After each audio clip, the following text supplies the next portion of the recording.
Hello everybody, Kenny Shepard here from the Madera Speedway. You know, we take a lot of pride in the program that we have built at Madera to showcase the top talent in the country from the Madera Speedway on our MAV TV show. And we're very proud to sponsor this iRacing series for our stars from the Madera Speedway to compete against other top talent from all over the country. We look forward to seeing everyone very soon as we get the season kicked off at the Madera Speedway. Until then, have fun and be safe.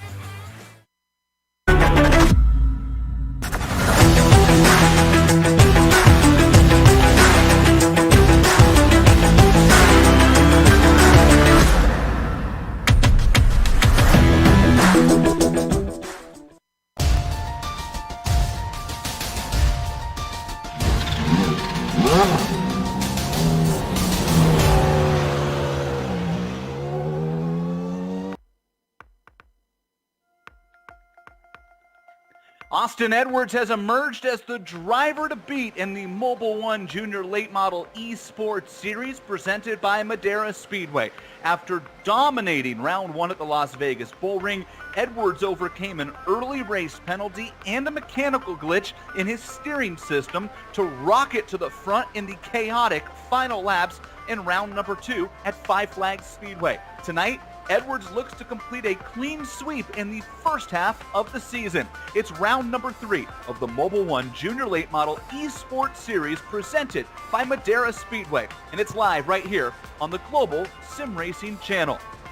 Good evening, I'm Jason Galvin alongside of iRacing eNASCAR Coca-Cola Series driver Christian Challoner. Sean Ambrose directing tonight. Cameras provided by Dougie Beard. And welcome into the virtual Myrtle Beach Speedway in Myrtle Beach, South Carolina. One of the most iconic short tracks in America. Myrtle Beach has seen the likes of dozens of Hall of Fame race car drivers turn laps here over the years. For a closer look, why don't we take a look at our GSRC track guide.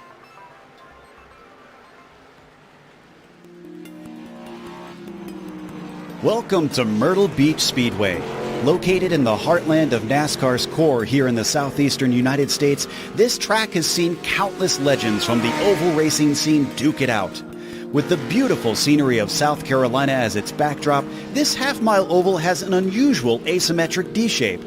The 13-degree banking means that the low line tends to be preferred, but that has its own perils for those who like to flirt with the edge. Turns 1 and 2 feature prominent curbing that will knock loose any type of car that dares run over them. On the opposite side, turns 3 and 4 have the pit wall right at the bottom of the banking. Those who attempt to use the apron to help turn the car risk taking damage should they brush the concrete. Both the Petty and Earnhardt families have raced here for multiple generations, meaning those who show up to catch the Saturday night special might just see the next NASCAR legend kick off their career. While the Cup cars haven't visited for a few decades, late models and modifieds still regularly visit the place. All in all, you can't beat the beauty of the palm trees and a short trip to the beach, both of which are available to fans here at this historic track.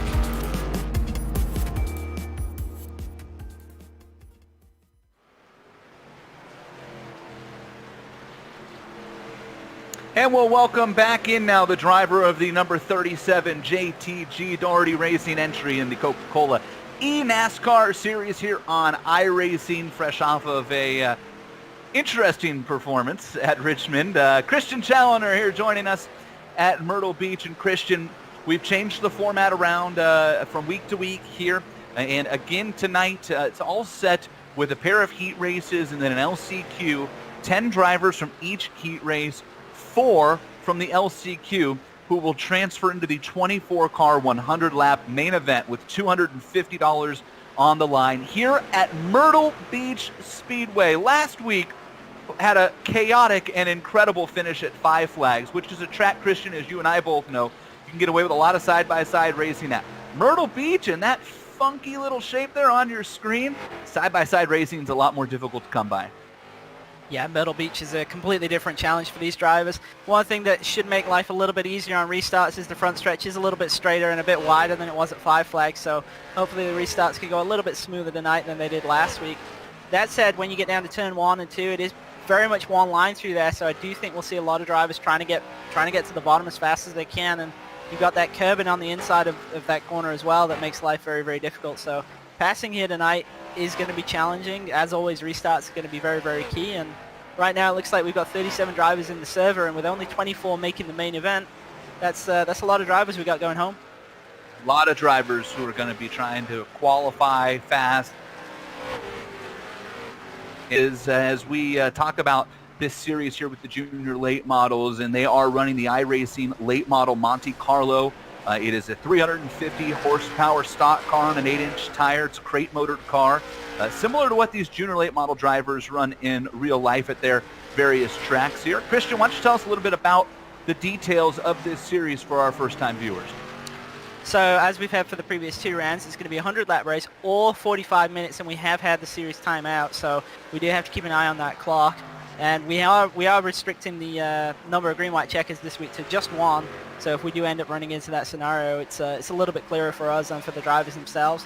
These drivers are running custom fixed setups provided by Racecraft 1, so everybody's out there on the same equipment. And there is a 24 incident cap this week, as there was last week, and we did see some drivers running into that, so it's another thing we got to be watching out for. Got a couple of contending cars, and when you think about, Christian, the way that the last lap or 2 played out before that session timed out, as you talked about last week, and the race came to an end, you've got to imagine that a couple of those drivers, like a Grant Thompson, who what we call inked out, incident pointed out of the race, probably had a fair shot at winning that.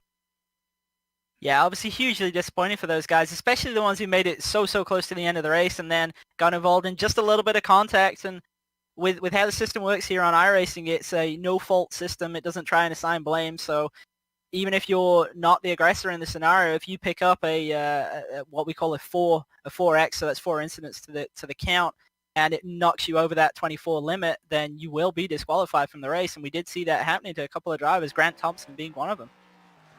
Yeah, we certainly did. And this is, if you're new to this series here, you tuning in, you found us on the Global Sim Racing channel or online, and you're interested about what is the Junior Late Model series. Well, this is a series that is specific for real-life stock car drivers aged 10 to 16. The Junior Late Model series is a concept that started out in California and has been building over the last 5 or 6 years at Madera Speedway with Kenny Shepard. Their races are nationally televised on MAV TV across the country, and we'll have a little preview here in a little bit for another MAV TV special on one of the junior late model drivers and champions from that class in real life. And over the last 2 years, we've seen series from around the country start to pick up on this concept as well. And we've seen these cars start to run at some of the more historic tracks on the East Coast. We've seen some of the traveling super late model series across the country that have also founded these series. It's designed to put drivers into race cars that they are jumping from a go-kart into a Bandolero, into a legend car, into a street stock. It gets these kids into late models at a young age right away and allows them to get seat time against other drivers their age. In real life, they run them with a restrictor plate to slow them down just a little bit. And it's been a phenomenal series at Madera Speedway on the MAV TV broadcast. You can watch, and you get 20, 25 cars that show up in their 10 to 16-year-old boys and girls and teenagers, young men and young ladies. And they put on a heck of a show. And some of those drivers have gone on to very big things. You look at Ryan Vargas, who competed in the first year, now racing in the NASCAR Xfinity Series part-time. And Haley Deegan is probably the premier up-and-coming female stock car driver in the country, by far, some would argue, and is starting to run up the national level and whatnot with the Ford program now and David Gilliland's team, but came up through the Toyota ranks and raced at Madera Speedway at one point as well. And a lot of drivers who have been able to parlay this into model I'm out there at Madera, and there's many more on the way as well. Qualifying right now here at Myrtle Beach, and so far it's Jaden Walbridge who's up at the top of the charts. And Jaden had a podium run a week ago, but rolling onto the track right now for the first time in qualifying is Austin Edwards, and that'll be the driver you want to keep an eye on because he has earned quick time in both events so far, and as I mentioned, he's also won both events so far. And Christian, talk about how impressed you were with. Yeah, I think he did a great job. He obviously had that setback early in the race, and it put him right to the tail end of the field. and it was obviously a long way back for him to get back through, and he did a great job. He didn't get himself involved in anything, and he managed to get his way through to the front of the race pretty cleanly. And I mean, he did honestly get pretty lucky at the end, it's got to be said, but as he's just done there with a 152 in qualifying, he is clearly the guy to beat in this series right now. Now 152 is screaming around here. It's half a tenth quicker than Jaden Walbridge and a full tenth quicker than Grant Thompson, who is currently in the third position, and then Landon Lewis and Seth Wise with an impressive fifth place qualifying run so far. It's good to see Seth starting to find his way here in this series, as Seth is the defending runner-up in the MAV TV 5150 point series at Madera Speedway, and I know that he's still getting acclimated to this iRacing side of things, and right now he's well inside of the top 10. Boy, Robbie Keneally just went to the second spot, and Christian, how disappointed is Robbie Keneally going to be? Here's the one thing with iRacing: if you have a tie in qualifying, the tie goes to whoever went first, and Austin Edwards went first. Keneally ran an identical 19.152. He was that close to being the first driver not named Austin Edwards to qualify on the pole. Yeah, that's crazy. There's only two drivers in the 19.1s right now, both Austin Edwards and Robbie Keneally, and both of them ran exactly the same time at 152. So great laps by both drivers, but as you say, it goes to whoever set the time first, and that was Austin Edwards.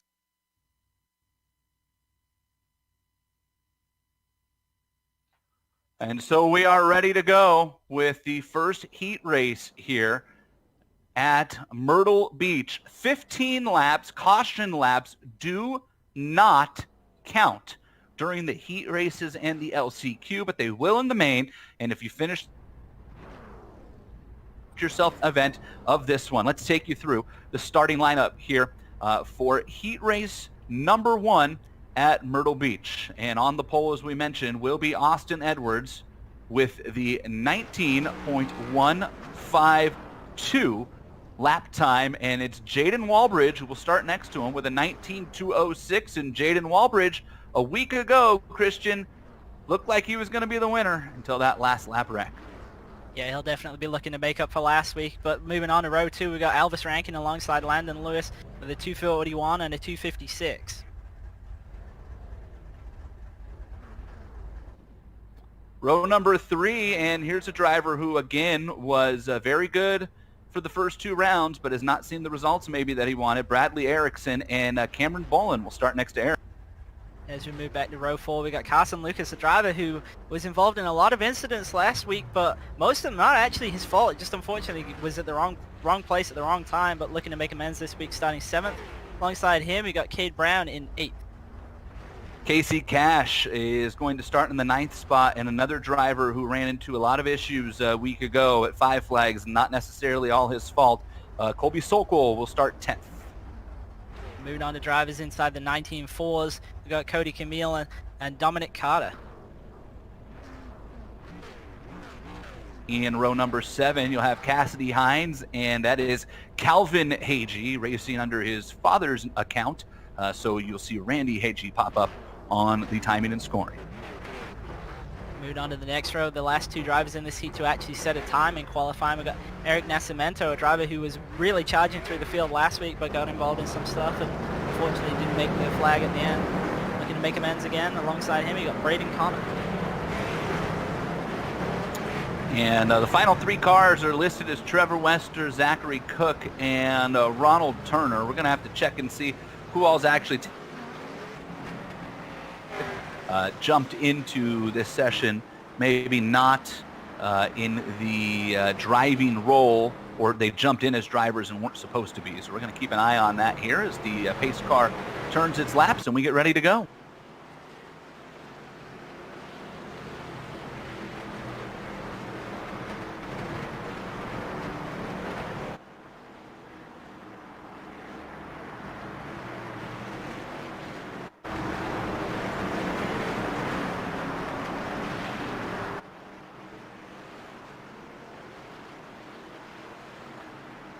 So here they come down the back straight, and we're ready to go for 15 laps at Myrtle Beach. Top 10 cars into the main. Pace car has peeled off. Austin Edwards will lead into the green. And we're underway with heat race number 1 here at Myrtle Beach. Big move at the back of the field. They're 3 wide already into turn 1. A lot of checkups happening, but everybody got through okay so far. Edwards cleanly out in front. And Jaden Walbridge being challenged by Elvis Rankin as the 2 wide off of turn 4 down into 1. And Rankin going to try to make that inside line work. And Christian, the one thing that we didn't talk too much about, but you got to be careful of down there on the bottom. Little landmines in turns 1 and 2, but you want to stay off of them. Yeah, you want to be as low as you can, but you definitely don't want to clip those with the left front. At best, it'll really unsettle you. At worst, it can actually loop you around. So you have to be careful when running the bottom line through 1 and 2. You do not want to clip those curbs.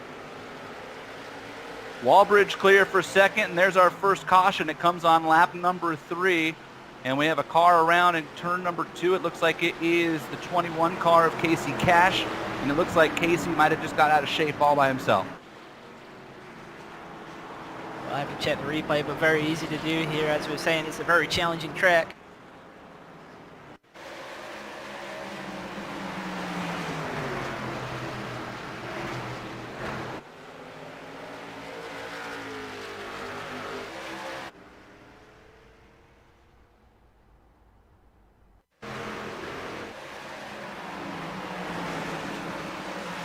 Casey running the bottom line here, and looks like just clipped maybe the first of those curbstones on the inside, and as we were saying, it just instantly hooks the car around.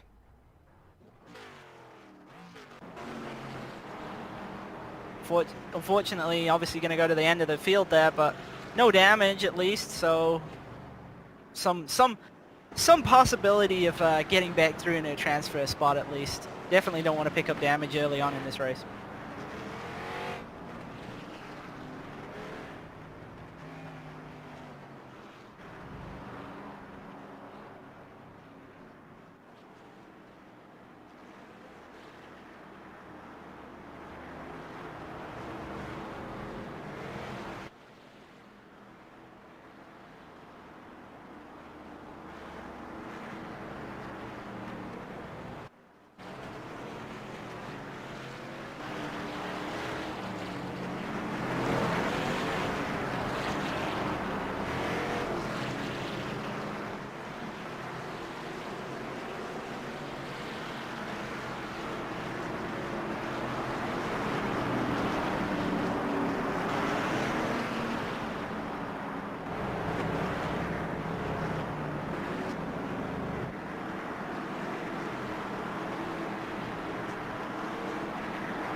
As we get ready to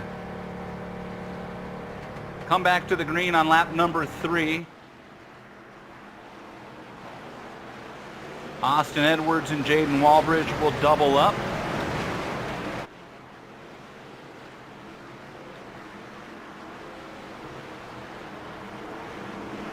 And it's Edwards and Walbridge, followed by Rankin and Lewis, Erickson and Bolin in row 3, Cade Brown, Colby Sokol row 4, Cody Camille and Carson Lucas, Cody Camille and, boy, the 10 car is actually cutting in and out on me there. We'll have to make sure that driver doesn't have any issues. It is Carson Lewis officially scored in the 10th place here. Pace car peels off onto pit road. Remember, they cannot go until the iRacing greens. That is a long time from when the pace car pulls off. And there goes Austin Edwards. Boy, did he time that perfect. They are all stacked up at the back, almost 3 wide at one point as they sail off into turn 1. They are 3 wide in turn 1 and 2, farther back.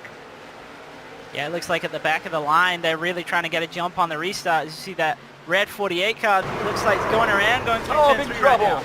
Big trouble in turns 3 and 4. We've got at least 4 cars stacked up back there. You mentioned Calvin Hagee was involved. Cody Camille involved as well. And let's take another look at this one with our GSRC replay, and it actually starts with Cody Camille in that 48 black car and Calvin Hagee in the 48 red car. So a couple of 48s went around. So we had somebody spun around at the back before that anyways, but several cars involved in this one in turn 3. And this is really coming down to the restarts and everybody being aggressive, trying to get into those last transfer spots, not wanting to go through the LCQ, and we're keeping an eye on the tail end of the field. And those guys, they know it goes. They know that the directive is to go when the iRacing green comes out, and they're really trying to time it and get big runs down in a 1, but it's creating a lot of stack-ups, especially when we get down to 3 with everybody still not either single file or even in some cases still 3 wide heading down to that end of the track. Boy, and it looked like that actually really started with Eric Nascimento, who got down into turn 3 and first hit Hagee and then slid up and hit Camille. And then they all slid up into the 25 of Carson Lucas. So Eric Nascimento, who had some issues a week ago, involved in this one too, and he kind of got through it scot-free, but several other cars were involved in that one. And it sounds like Chris Murdoch is saying that we might be going to single file restarts here. Yeah, I think that's actually a good call here. I think it'll get us some more green flag racing in to go to single file restarts, and we'll take a little bit of the edge off drivers maybe trying to make that initial move down towards turn 1.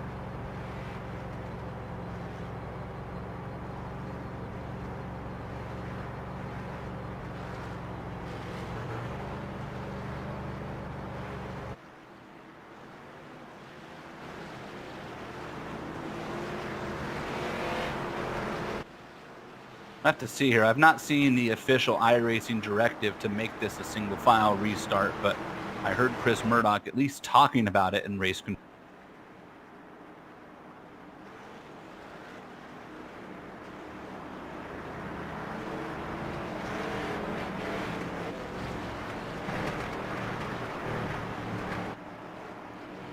Looks like they're going to give them,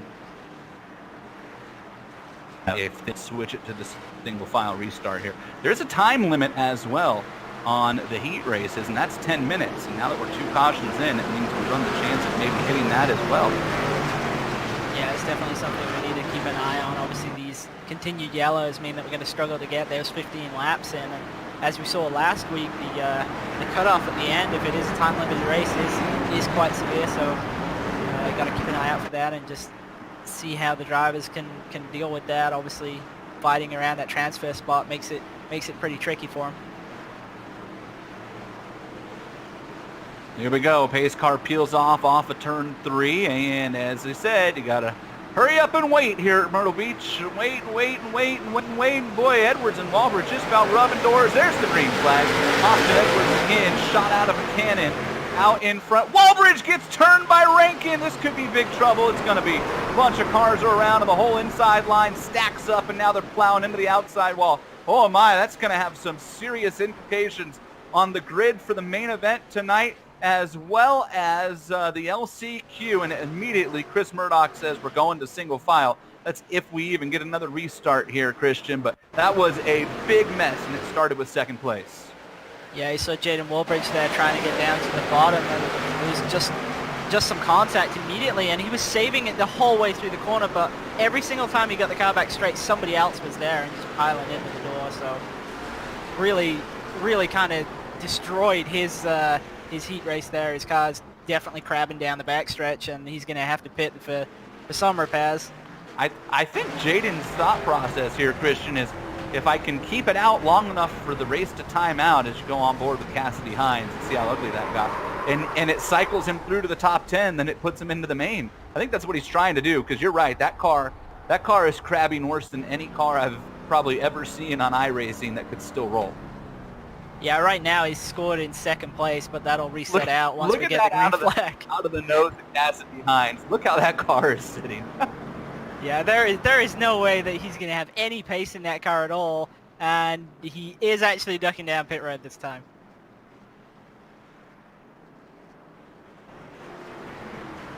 And they have gone to single file restarts. Again, that's if we get much of a restart here. Pace lights are still on.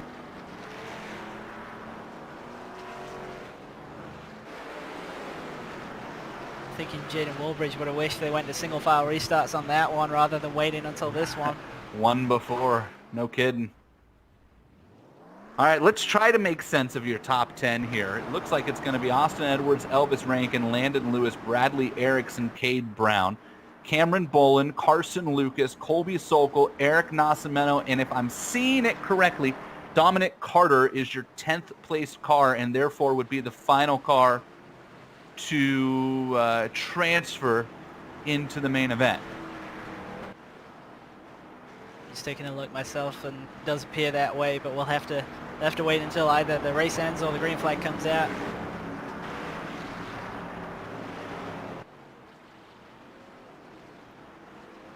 And the pace lights are still on here as Austin Edwards rolls around.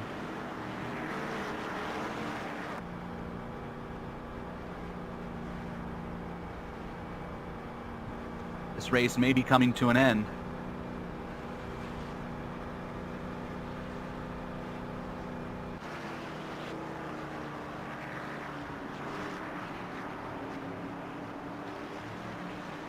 If so, that'd be another heat race victory for Austin Edwards, who's looked pretty much untouchable when we've been able to run green in this.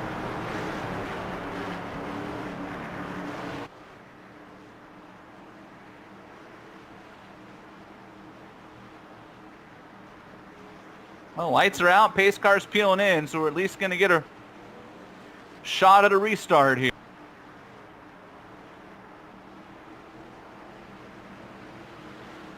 Austin Edwards will bring him to the green.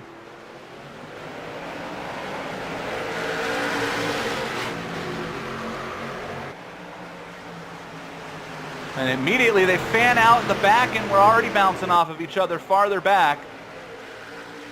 Somehow Nascimento held onto it. Hagee's around off of turn 2 and hard into the inside. Still green. 4 wide down the front straight, and that's going to be the finish of this one. Again, we told you, you don't get a lot of warning.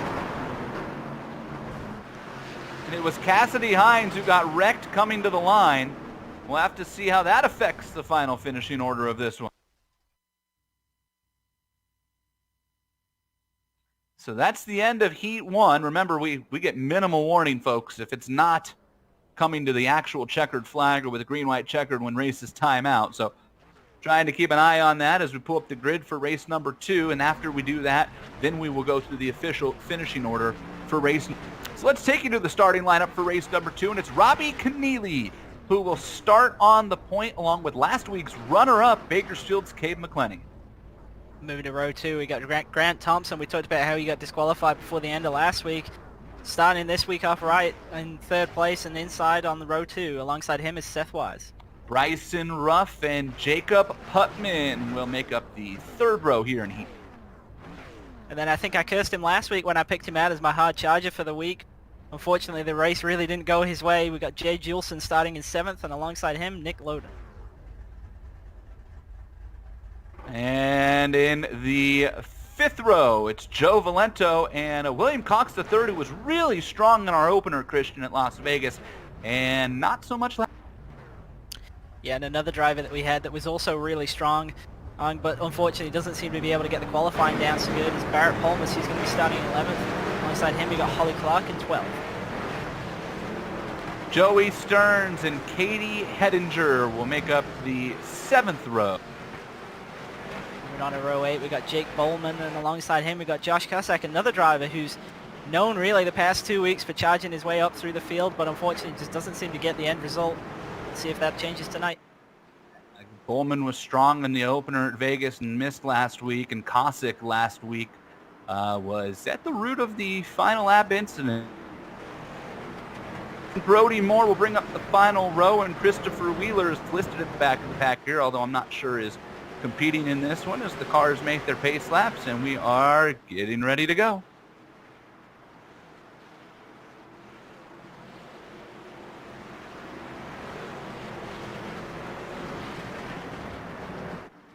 Pace car peels off. And Robbie Keneally has really slowed the pack down here in turns 3 and 4. McClenny in that bright yellow car on the outside. They come off of 4. They hit the restart line. Green flag in the air. We're underway in heat race number 2 here at Myrtle Beach. Pretty still 2x2 down in heat 1 and no contact yet. Much cleaner restart than we saw in heat 1.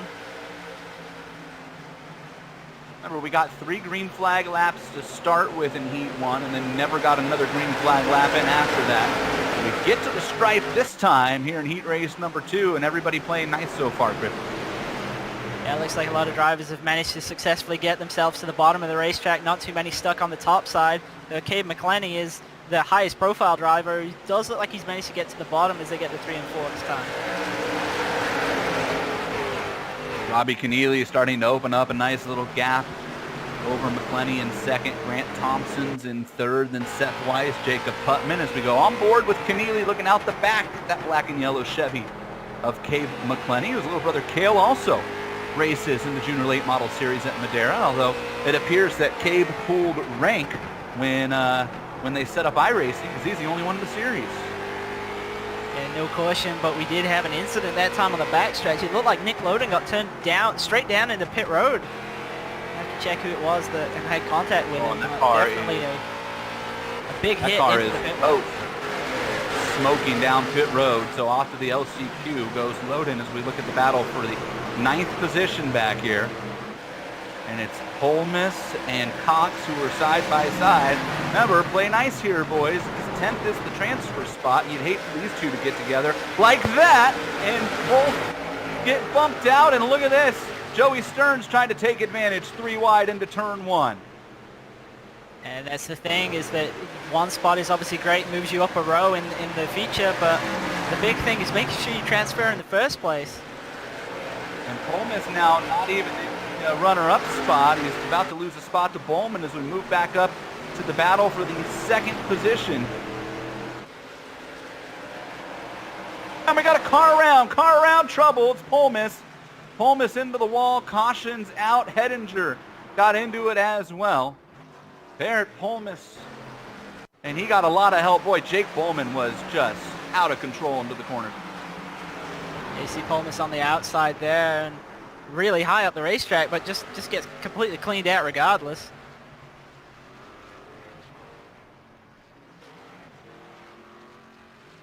So our first caution in heat race number 2 comes on lap 7. Boy, that's as good of a run as we've had in the series here in some time, it feels like. So that's great to see. We got some good side-by-side racing in there. Nick Loden, for the record, got his car fixed, took a fast repair, but is 3 laps down. So Nick's only hope at this point of transferring straight in without the LCQ is for some sort of just massive incident that puts everybody in trouble. And while we're under yellow here, why don't we give you the final official results from heat race number 1. Just to put a stamp on that one, it is Austin Edwards, Elvis Rankin, Landon Lewis, Bradley Erickson, and Cade Brown. Cameron Bolin, Carson Lucas, Casey Cash, Colby Sokol, and Cassidy Hines is the 10th and final car to transfer straight to the main event.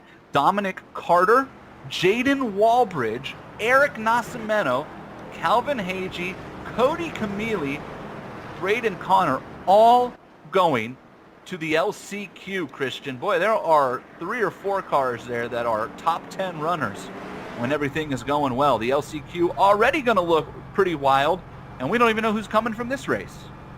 Yeah, I think the big casualty there is Jaden Walbridge. Obviously was running extremely strong and then got turned around, and really not a car I expected to see at all in the last chance qualifier.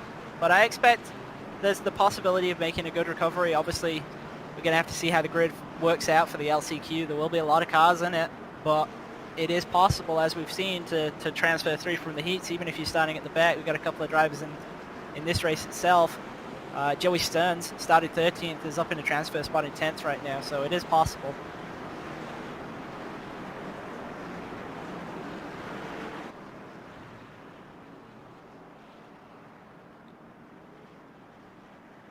Right now, in heat race number 2, if you are Jake Bowman, you're thinking, what do I have to do on this restart to make a move? And Holly Clark's probably in the same spot.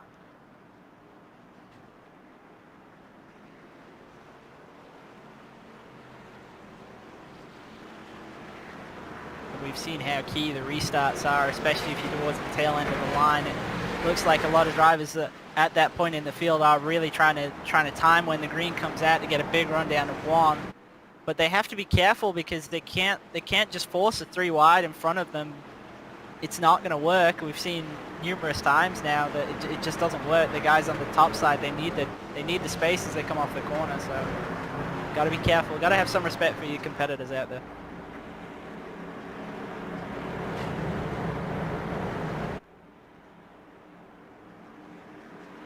Pace car off. Here we go.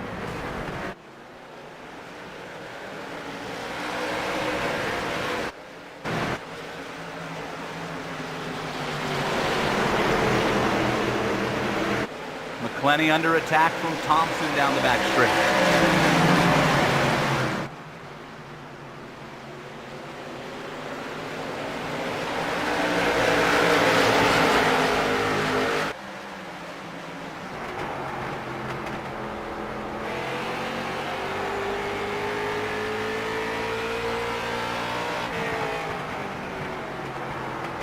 Right now we've just got one car stuck on the top side. It's the 24 on screen, but I believe it's actually the 31 at Bryson Ruff.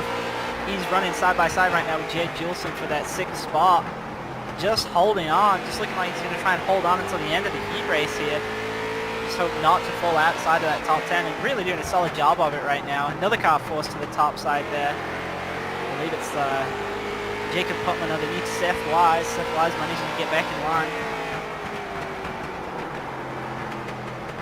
Oh, as we see Bryson Ruff, he was holding on the top side, but he's now going around. He's got it straight. And a big wreck in the tail end of the field. Let's take a look at our GSRC replay here. And this one's going to take a lot of good cars with it. We saw Bryson Ruff really trying to hold on that top side on the outside of Jay Juleson here going down into 1, and it looked like it originated with Bryson Ruff himself, just having his own kind of moment. I didn't see any contact. We'll have to take a look. Coming down into 1, you see Ruff on the top side, yeah, losing the rear end on his own, trying to straighten it up, not able to. Then does actually get straightened up by the other cars coming through, and really got very, very lucky there. Unfortunately, the other drivers involved really didn't. 71 of Bowman is completely destroyed.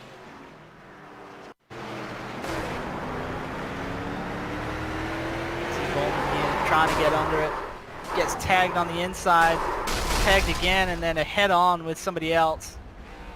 That's going to be the end of his heat race. He'll definitely be going through to the last chance qualifier.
We have 5 laps to go in this if we do get back green, but we are definitely going to be getting close to that time limit. Now, if our scoring is correct, it appears that our current top 10 in the race is Robbie Keneally, and he is obviously the leader. He was tied for the pole. Also in second, we got Cade McClenny along behind him. Sorry, we got Grant Thompson, and then Seth Wise in 4th. Jacob Putman in 5th. Bryson Ruff, obviously involved in that incident, but currently scored in 6th, with Jay Juleson in 7th. We got William Cox the 3rd and 8th, Joe Valento 9th. Jake Bowman is scored 10th, but we'll have to wait until the timing updates because he definitely will not be in 10th right now. We saw him with heavy damage.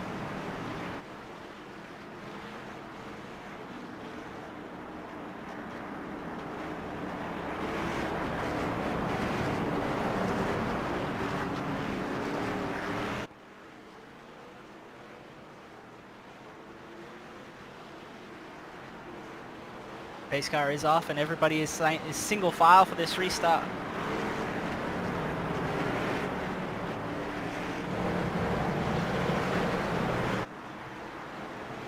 Neely's waiting until he gets that iRacing green, and it's out now. Good restart, good jump, a little bit of stack up behind him. Looked like Jacob Punkman's under threat. Jay Juleson trying to get to the bottom. He's got William Cox behind him. Everybody managing to stay single file, even though there was a lot of cars stacked up on the bottom at that point. Trying to keep an eye on that transfer spot. This is going to be coming to the flag here. Robbie Keneally with obviously the win right there.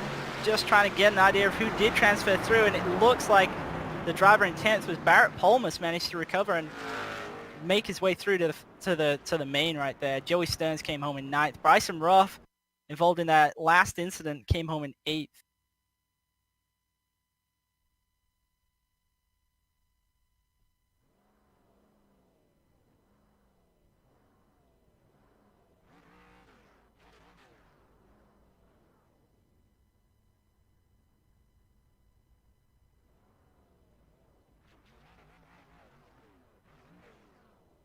Let's take a look at our consolation drivers.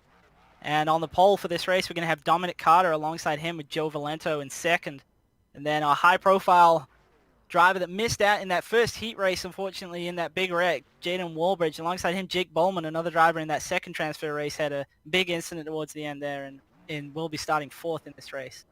Moving on to row 3, we've got Eric Nascimento alongside Katie Hedinger, 5th and 6th. Then we've got Randy Haig in 7th with Holly Clark in 8th. And moving on to the last row of our top 10. Remember, there will be 4 transferring through from this 10-lap race. We've got Cody Camille in 9th with Nick Loden in 10th. We obviously saw him go down the pit road. He's going to be looking to make amends and make his way through to the feature right here. Moving outside of the top 10, we got Braden Connor in 11th alongside Josh Cossack, a driver who seemed a little bit anonymous in the heat races. We're going to have to be watching out for him. Following up there, we've got Trevor Wester, Brody Moore, who I don't believe are actually taking the grid.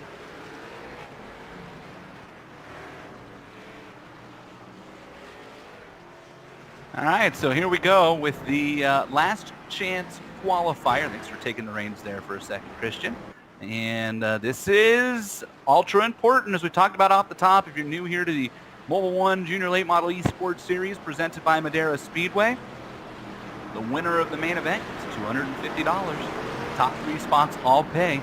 Season champion gets a cool $1,000 in the top 3 spots, and points all pay there as well. We haven't talked about points a whole lot tonight, but Austin Edwards leads Robbie Keneally, Cabe McClenny coming into tonight with Bradley Erickson and Elvis Rankin tied for the 4th position.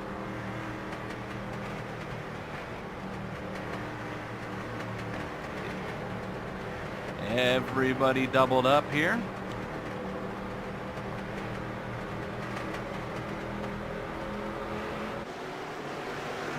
And the green flag is in the air.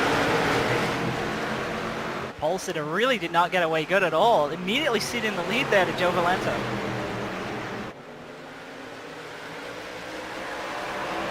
Valento out in front of Carter. Look at Bowman stuck up top, and there's Walbridge, who we talked about. Currently in the final transfer spot. Caution is out. Your first caution here of the LC. Like the wreck originated around about 7th or 8th place.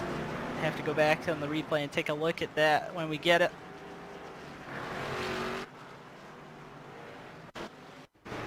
Another look at our GSRC replay. This is Hagee in the 48, the red 48. That's Keneally in front of him. Oh, it started up above them. Boy, there was somebody who was really wrecked.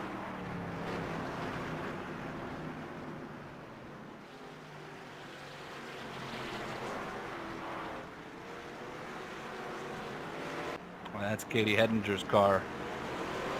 So I had some pretty serious damage there. That's going to be hard to try to race through the field up to 4th with that, although she's currently in P5, it looks like, on the track. But trying to make passes with a nose, it looks like that, Christian. Going to be Yeah, these cars are pretty tough, and they can look visually quite beat up and still run with some decent pace. Obviously, in the LCQ, you're definitely not going to want to be giving up some track position, and running in that 5th spot right now. Car's pretty beat up, but only got to get one more spot only 10-lap race, I think you just got to stay out and just hope it's not too bad. Obviously, it looks a little bit like a modified right now, but definitely don't want to give up that track position.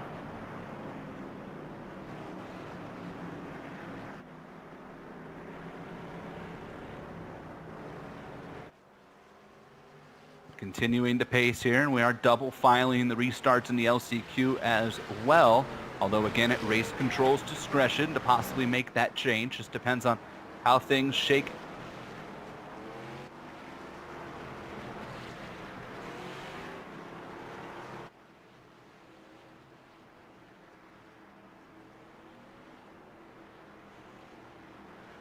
See if the pace lights click off this time.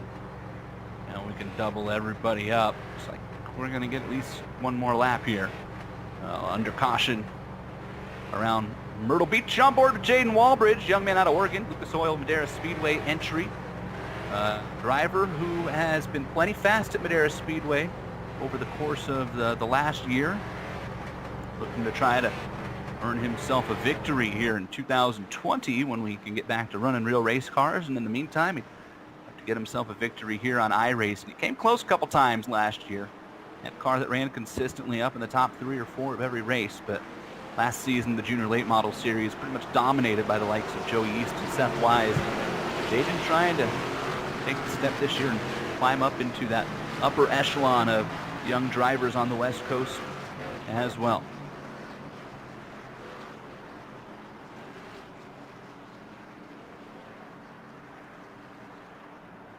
Doubled up, ready to go on the restart here.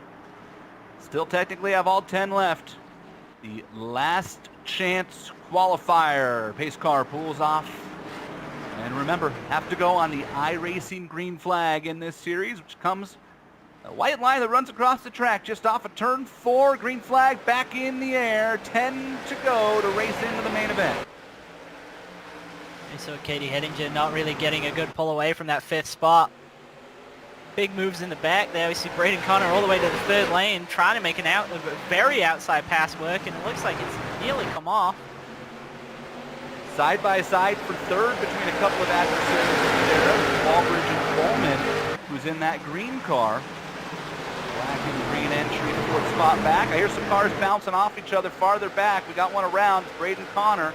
Braden Connor in turn 1, and he's just going to stop the car up top to force a caution to come out, which is not very sportsmanlike. So far it hasn't come out yet. Now he's exiting the car. So no caution. Instead, Braden Connor was hoping for the yellow, didn't get it. Battle for 2nd. Walbridge with a door on Valento as they head into turn 3.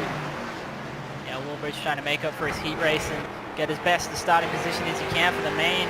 But definitely want to make sure you transfer through, and he's 3rd right now. He's going to go through. Got to make sure he's not involved in an incident trying to get just one more spot.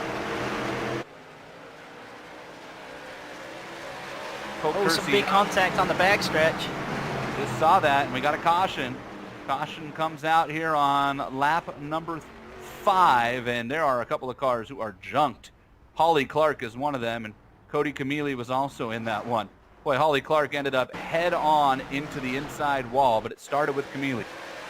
Yeah, it looked like this pair of 48 cars keep getting together tonight, and once more, like Haig on the bottom here, just pushed up the racetrack. And then Camille, unfortunately, just bounced off the wall, and then that was all kind of just a passenger at that point. Boy, on board with Katie Hettinger, who just sneaks through this one, and then if we can, I'd love to get an onboard with Holly Clark, who was not as fortunate. Whoa, Katie, what a move there. Katie gets through. Now let's see if we can ride on board with the 26 car of Holly Clark. This one's going to hurt a little more, Christian. Yeah, we see Holly got the wreck happening quite a bit ahead, but unfortunately there's not many open options, and just not able to avoid that tire stack on pit entry there, trying to turn around the spinning 48. That's pretty much going to be the end of Holly Clark's attempt to race in to the main event here as well. Had to take the tow in iRacing, and for those of you who might be new to iRacing watching this series, the tow takes a long time. They do have 2 fast repairs, what they call fast repairs in iRacing, which is where your car will automatically reset itself on pit road. It'll fix all the damage, basically give you a brand new car. Think of it as a reset button. But that button only works once you're in your pit stall, and if you have to take what we call a tow, virtual tow, where you can't drive back to the pits. Christian, you probably have a little more experience with it on short tracks and whatnot versus some of the road course stuff that I run and big oval stuff with Indy cars more traditionally. But what's the average time it takes to tow on a track of the half-mile size? You're usually looking at somewhere around about the 1 minute 30 range. So you think a lap time is about 20 seconds under green. You're obviously going to lose nearly 5 laps under green at minimum. Under yellow, you do lose a little bit less, but the tow is made a little bit longer to compensate for that. So normally you're going to lose at least, at the very minimum, 2 to 3 laps for taking a tow. Lights are still on here for the pace cars. Got at least one more lap around the sun before we get them doubled up and then wound back up. Dominic Carter in the Ricky Bobby special up front. That car could have multiple meetings now, huh? That's a Ricky Bobby special, but with the Cougar on the hood, it could be a nod to Joe Exotic and Carol Baskins as well, right? Joe Valento up there as well. Jaden Walbridge in third. Jake Bowman in fourth right now. Those are the 4 cars that would transfer, and keep an eye on row 3 as they double up, because Calvin Hagee in the red 48 and Nick Loden on the outside of him in the red and yellow 43. And Nick Loden's been awfully racy this entire series, but has had all sorts of problems getting things to go his way. And you wonder how much he says, it's go time, boys and girls, and I want into the main event. Pace car pulls off. Carter will bring them back around. Green flag is back in the air here at Myrtle Beach, and the outside line did not go, and it's Hagee who will move around. Bowman, who gets a big bump from Loden. Hagee into the 4th spot, and Jake Bowman's got to try to roll the outside. Christian, we're wrecking down the back straightaway, and it's Loden who's in it. No caution yet. Loden was in that one, as well as Nascimento, it looked like. We stay green, and right now it's Calvin Hagee who's going to transfer. Bowman is sideways and hard into the outside wall, and the caution is out. Jake Bowman sent it into turn 1, trying to race his way back into a transfer spot, and it bit him. Yeah, it looked like a lot of frustration there on Bowman's part. The initial restart, he got away really poorly, allowed Hagee to get underneath and lost that transfer spot going down into turn 1. Then attempted to really pinch him down and bounced off his door, and then got stuck on his top side and just trying to really send it in to 1 on that second lap, and rear end got away from him. He corrected it, and up into the wall he went.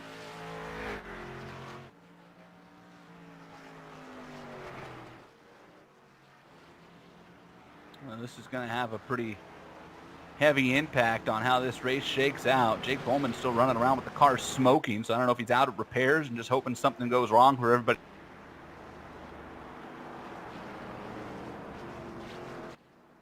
Right now, Hagee's in the transfer spot in 4th, but right behind him, Katie Hedinger in that really beat-up machine, but holding on to that 5th right now, and just needs one good restart just to get up in that 4th spot, and will transfer through. And once again, we're running low on time here. 10-minute cap on this LC.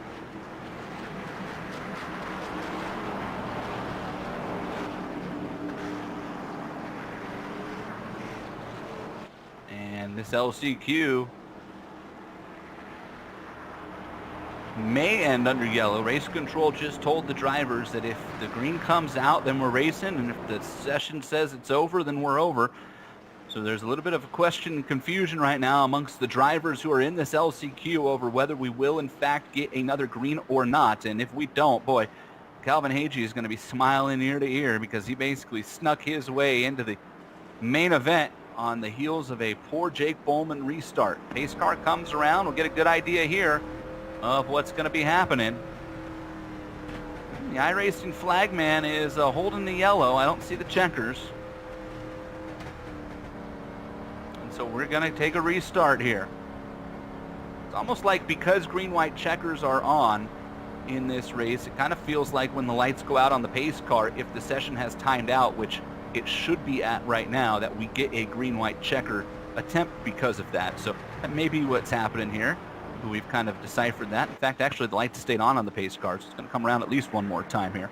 The Dominic Carter lane way off of the pace car here on these pace laps. Yeah, it looks like he's just trying to get a little bit of a practice restart pull right there as we see the pace car coming in line, and it appears the lights are off, so we are going to have at least one lap restart here. Jake Bowman, you can see at the back, that's the car that looks like the 1930s locomotive rolling around back there. And then that's really how quickly it can change around for you. Obviously, he was going to transfer through in that one bad restart, and now he's got a destroyed race car and definitely nowhere near a transfer spot right now. Here we go, pace car's off, and it's single file on this restart, which is confusing some people. Race control did not mandate that. Everybody stacked up, green in the air. Carter brings them to the line with Memento, Walbridge, and Hagee. They all got away from Hettinger. And we'll have to see how this one shakes out as they come around. Hagee starting to slide back. Coming to the checkers. Carter, Valento, and Walbridge are all in, and Calvin Hagee will be the fourth and final transfer, just edging out Katie Hettinger and Holly Clark. So it's Carter, Valento, Walbridge, and Hagee into the main event of this one, and our 24-car field is set for 100 laps here at Myrtle Beach. $250 on the line for these teenagers. Got a 5-minute warm-up session coming your way here, and while we do that, we want to take a look at a preview of another great episode of 5150 Energy Drink Junior Late Model Racing on MAV TV that you can catch next week.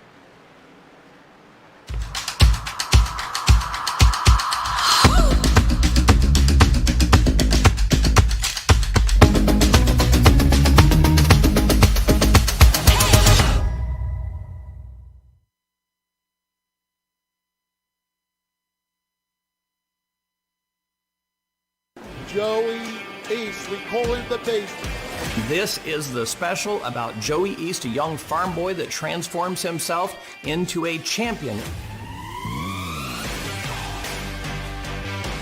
Joey East began racing after his grandpa bought a quarter midget for them, and with a bag of tools in the back of an open bed pickup, they went racing. I just felt really confident in my car and try to win as many as we can. We didn't expect it to go where it did. I'm a farmer. I don't know what racing's supposed to look like, but he slips that helmet on and he turns into a madman. I mean, you would not believe that's the same kid driving a car as it is when you talk to him.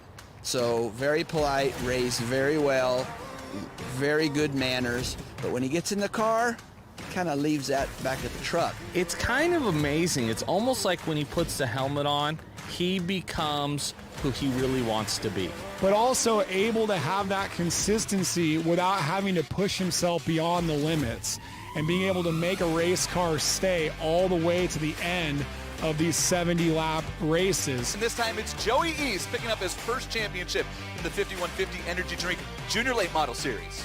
And the beast, Joey East, gets the win. Joey East takes.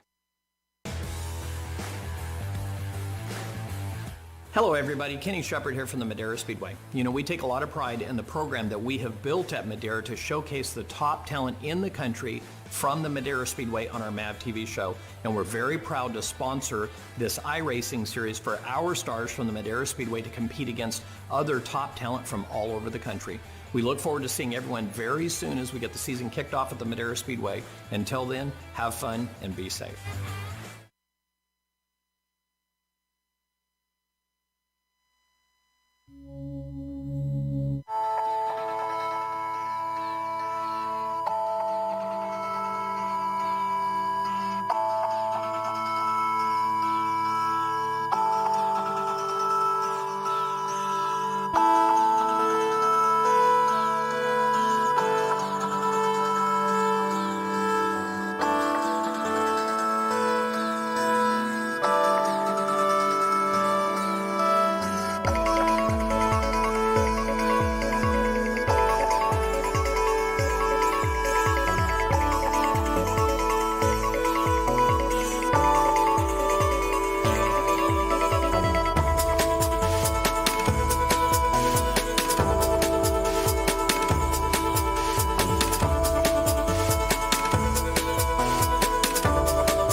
here at the virtual Myrtle Beach Speedway, Myrtle Beach, South Carolina. I got a minute left here in the warm-ups, and just want to remind you once again, as we got a chance to see the promo video there for the Joey East special coming up on MAV TV from Madera Speedway.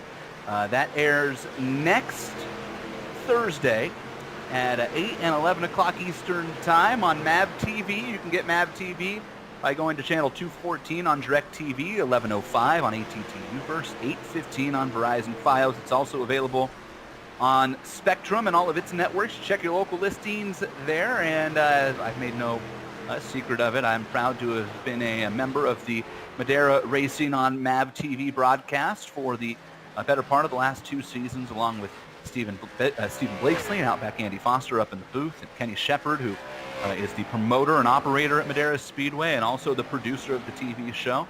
And we have quite a bit of fun with both the junior late models and our Nut Up Pro late model series as well. So if you haven't checked us out, check us out. We wish that we were 2 races into our season already. Unfortunately, like many of you out there who are at home right now watching COVID-19 outbreak here in the United States, has put a lot of things on hold that we love to do, and we're all just hopeful that everybody out there, you and your family and friends, are all staying safe and well through this, and hopefully things just work out in the way that we can all get back to going to the racetrack and doing what we love for fun here sometime soon.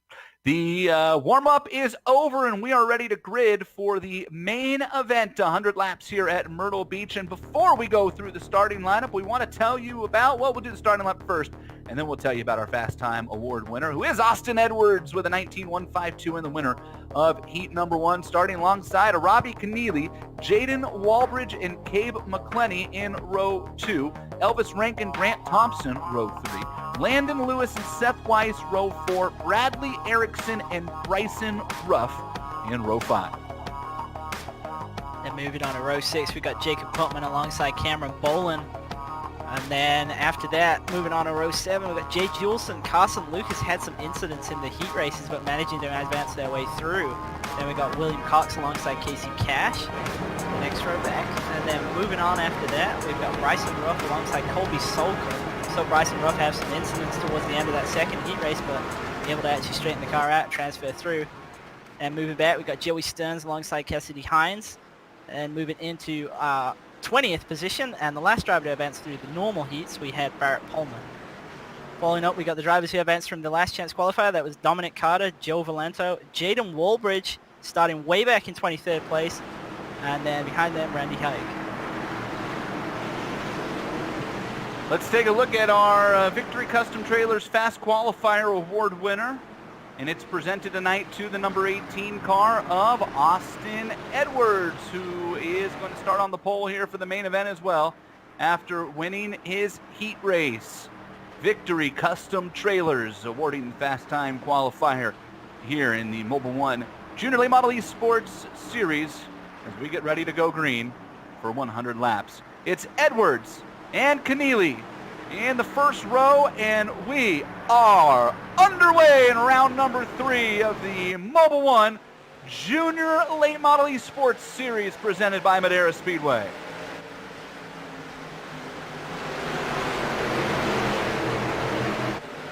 Three wide in the middle of the pack already. The 23 just edging out Jay Jules in the 12. First caution of the night comes on lap number 1 here in the main, and it's Calvin Hazy who's involved in it. Last car to transfer in. Calvin started in last place, and there was a checkup coming out of turn 2, and Calvin had really nowhere to go. Got turned by Jaden Walbridge, but it really started in front of Calvin Hazy with Kobe.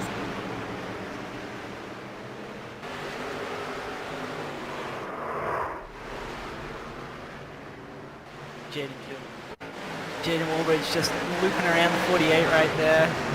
Here's why that happened, Chris. Yeah, I see a lot of 3 wide happening in the middle of the pack there. Some contact. Everybody gets straightened up. Hazy on the brakes a little bit. Don't think Jaden Walbridge could see that.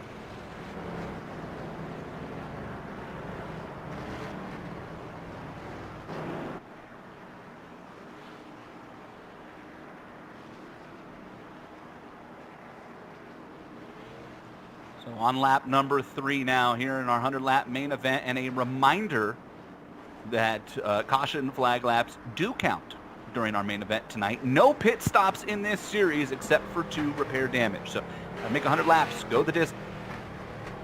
And Austin Edwards, who led the flag at the bull ring in round number 1, in fact led every lap of competition during that event, as we had no heat races at the time for Austin to work his way through. And then last week looked like he might be on his way to doing the same thing, a 5 flags Christian, and he got black flagged for jumping the restart. And it sent him to the back, and he had to work his way through, and it was Edwards and Jay Juleson who kind of sat there and picked off cars one at a time. Jay ended up in a wreck near the end of the race. Austin ended up dodging them all and went from 3rd to 1st on the final lap to pick up his 2nd consecutive win here in this series. And as we talked about, Christian, it's Austin Edwards who made $500 the last 2 weeks iRacing. But that's more than he was making mowing lawns.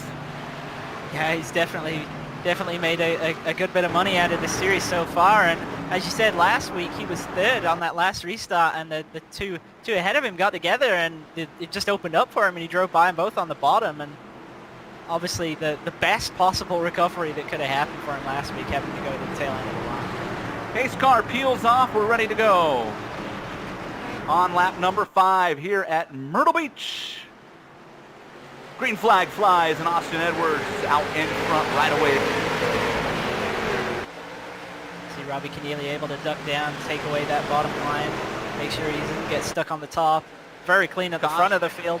And it's Joe Valento this time. So boy, cars that transferred in from the last chance qualifier have not fared well so far in this one. As we look at Valento, what happened here? Yeah, you see Valento towards the tail end of the field, restarting on the outside. Just like going down into 1, everything's clean so far, and then just a little bit of help right there. Just sends him around, not sure who that was. Car with no number. Kobe Sokol, who got into the back of Valento. That I think what's happening with Sokol's car, to explain it, and maybe somebody can relay the message to Kobe, is that he is running a custom numbered car without custom numbers, which happens from time to time here on iRacing. And Chris Murdoch has already thrown in the towel. Two green flags into the 100-lap main event, and we're moving to single file restarts because Chris Murdoch has seen enough. And I think that was a good call in the heat races with the fewer cars. I'm interested to see how that's going to work in the main. Obviously, if you're all the way back and you're the 24th car in line, that's like you're going to be restarting pretty much on the entry to turn 3. That's going to be really difficult to judge, and I think it's going to be interesting to see if that actually cleans things up by the time you get down to turn 1, because obviously the guys restarting in the middle of the turn, they're going to struggle to get away compared to those on the straightaways.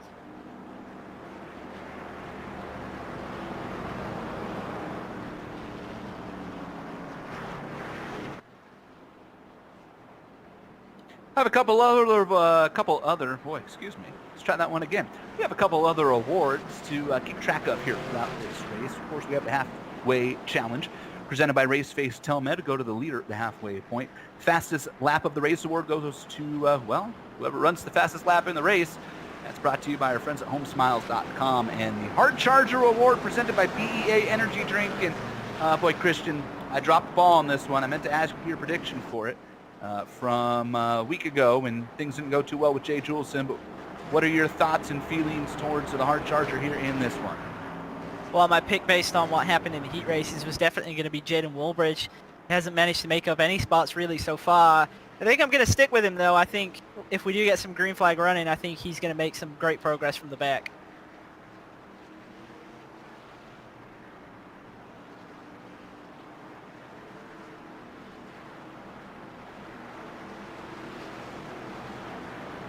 Keep an eye on the Mustang pace car here and see if the lights do click off this time, and indeed they do. So we will go back to green next time by, and we are working lap number 11 of 100 here in round number 3 of the Mobile One Junior Late Model eSports Series presented by Madera Speedway.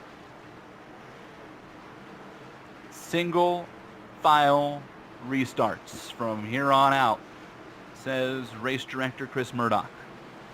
Pace car peels off. Austin Edwards with Keneally. All sorts of tucked up. And Chris Murdoch also just said no passing before the start-finish line unless there's a checkup. Green flag back out. Austin Edwards again just with a dominant restart. And Keneally got away pretty clean as well. Yeah, everybody staying single file as instructed right there. I think that's a good call. You have a yellow in the back again. Let's see who it is this time. Casey Cash is around. 21 car. Casey Cash got some help here and looked like was having some connection issues. It looked like the green came out and there was a bit of a checkup. Somebody went past on the outside there and then got some help going down into one and looped around by the 88 car. I believe that's Cassidy Hines. Yeah, Cassidy Hines getting into the back of Casey Cash, so we're 0 for 3 on starts here in the main event.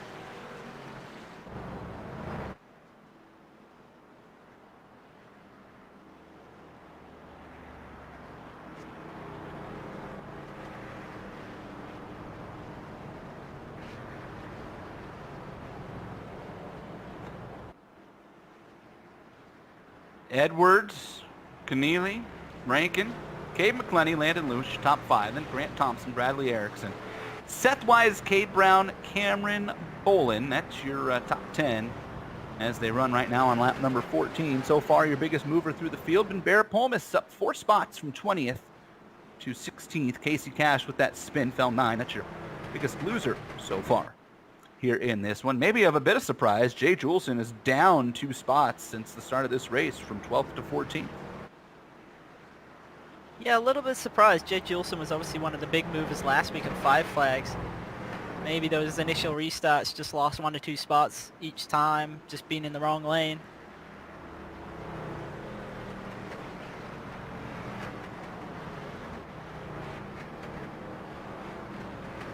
And just got confirmation from Chris Murdoch in race control. Elvis Rankin had asked if they were going to be single file for the rest of the race, and Chris Murdoch instructed the field that he would go back to double file if they can run at least 10 consecutive laps green. And Chris Murdoch then prefaced it with they haven't got to turn 3 yet. So gonna be a while at the pace they're going as the lights are off on the pace car here. Lap 16 of 100 here at Myrtle Beach, and already, I might add, we have chunked off a quarter of the time allowed here in the race. So that's the other motivating factor for these drivers. You do not want to get to a point where the race times out before 100 laps and maybe lose out on a spot to make up some ground. Paced car peels off. First and second in points are first and second on the racetrack. And we are back under green as Austin Edwards shoots out to another good start. Clean restart inside the top 10. One car making a big move. Oh, some contact. 22 going around. And another caution, and this time it's going to take a bunch of cars with them in turns 1 and 2. That one started farther up in the pack. Yeah, I think I called that a little bit too soon, saying the top 10 was all clean, and then all of a sudden it wasn't. Bradley Erickson is the first one to go around. Erickson in the 22 as you see it on your screen. Scored as the 32 on the iRacing ranks. And here. Well, Erickson gets hit by Seth Wise after a checkup and tried to chase it. And then it got ugly. And boy, Jacob Putman with nowhere to go, as you're going to see here as. You see Erickson ahead of Seth Wise. Just going to say, stay with the Seth Wise on board all the way through this one, because watch this. First he misses Erickson, and then, whoa, where did Putman come? Yeah, I'm not sure how Putman got involved in that incident. But obviously you saw right there, it looked like Seth Wise just caught out by Erickson braking pretty early, it looked, on the entry to 1. And these cars are just so unstable. As soon as you get tagged in the rear, there's really little hope of holding on to it. It goes around very, very quickly. So that's why we're seeing a lot of these incidents. Jacob Putman car, the Texas Roadhouse sponsored machine. Boy, do I love eating steaks there. Is pretty beat up right now already. The right side of that car basically destroyed. Just saw it roll by there, black and white. 36 cars comes across your screen. Love the camera work from Dougie Beard here at Global Sim Racing Channel. You get some great shots, especially at these short tracks. Real sense of speed once they get going green. We'd love to do the GSRC version to crank it up, but I don't think a lot of people like the sound of a stick-shift Ford Mustang pacing the field, so I'm going to wait until we can wind these things back up. Race Control did issue the challenge if you can do 10 laps green, then we'll go back to double file restarts, but, well, it looks like we're struggling to even get the single file restarts to make a lap right now, and we'll just have to keep an eye on that, hope that we can get those 10 under green. Back, another member of Race Control, Kelly Jones, just messaged the field. You still have 80 laps left. I'm going to try giving a little bit. Pace cars off. Let's try it again. What do you say? Green flag back out, and Austin Edwards is on the loud pedal. And they're 3 wide down the front straight into turn 1 and pounding off each other again. Putman sliding through that. Boy, how did we survive that one? We couldn't get through turn 1 and 2 single file, but we tried 3 wide and made it work. Go figure. They're still trying it. I was so convinced that wasn't going to last, but amazingly we did manage to complete the full lap and drive us 3 wide all the way down through 3 and 4 right there.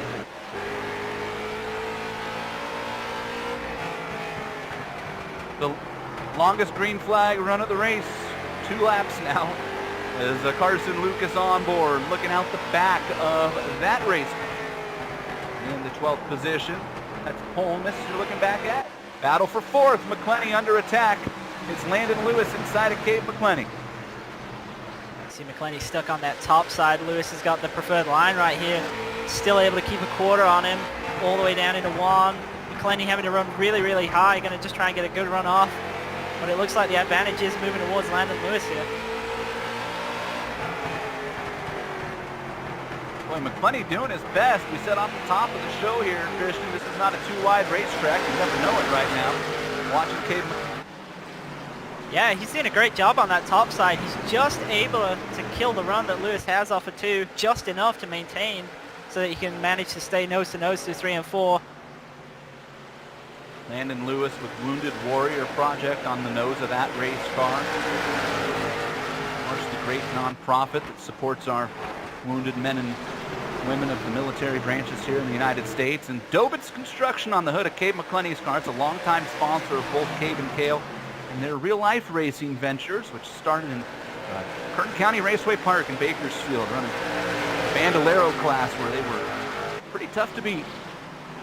And right now, Cave doing a heck of a job on an outside line, Christian. I'm stunned that he's been able to fend off Landon Lewis as long as he has. Yeah, we've seen the top line can be a little bit of a defensive line at some tracks, but this isn't normally one of them, and he's doing a great job and actually managed to clear Landon Lewis right there. Incredible piece of driving there by Bakersfield's Cave McClenny. And now Lewis has Grant Thompson in the AR Bodies Chevy all over the back of him. Grant, the winner of the Junior Late Model Challenge Camp at Madera Speedway last year, and you're on board with the young man from Alabama. Caution's out, never mind. Let's see what this one's for. And it's Hagee. Calvin Hagee is around down the back straightaway.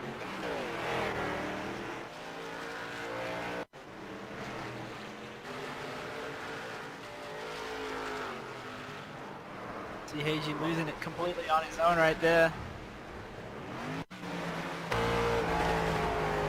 Coming through 1 and 2. Looks like chasing the car already a lane higher than he'd want to be. Starts to get close to the wall, then just goes around, nearly saves it, and almost backs it down into pit road, but unfortunately brings out the yellow. Chris Murdoch said they were a lap short of what they needed to run to go to double file, but on good faith he's going to allow them to try it again, and then just prefaced it with, please don't make me regret doing this for you guys. So we will get another double file restart here. 32 laps complete of the 100 scheduled here at the Myrtle Beach Speedway in virtual Myrtle Beach, South Carolina. How about that? Landon Lewis just jumped on, told Cave McClenny, good racing there. So some sportsmanship between a couple of drivers who I'm presuming have probably not spent a lot of time together in the real-life racing ranks. As I mentioned, Cave out of Bakersfield runs up at Madera Speedway, and Landon Lewis running out of Supply, North Carolina. Legends car racer back there running for Team Hornaday. Ron Hornaday, who does have plenty of links to Southern and Central California, the NASCAR Hall of Famer, multi-time Truck Series champion. So Landon running as part of the Hornaday group and up there with Cave McClenny and family-owned race team going at it for fourth position. Still pacing here, and it's Austin Edwards followed by Keneally, Elvis Rankin, then McClenny and Lewis as talked about for the top five. And if you're wondering why Jacob Putman's up there, I do believe Mr. Putman's going to get himself the lucky dog right here. It also looks like Jacob decided to scroll down into pit lane and take a fast repair as well to get that race car nice and healthy here on lap 33.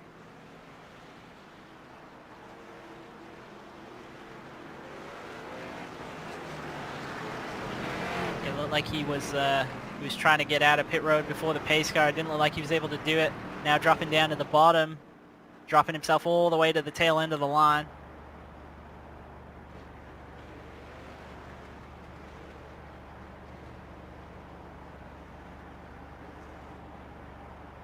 And while we are running around under caution here, it's a good time to give a thank you out to Rod Wortham and Raceface Brand Development.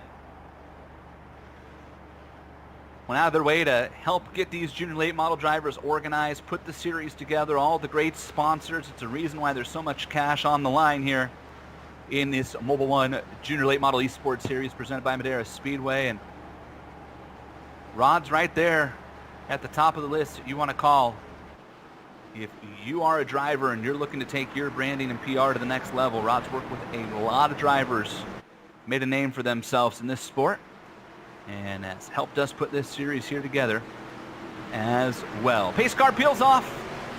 Coming to lap 36 for double file again with Edwards and Keneally. Green flag back in the air. Good jump by Austin Edwards, immediately taking control of the race with the lead right there.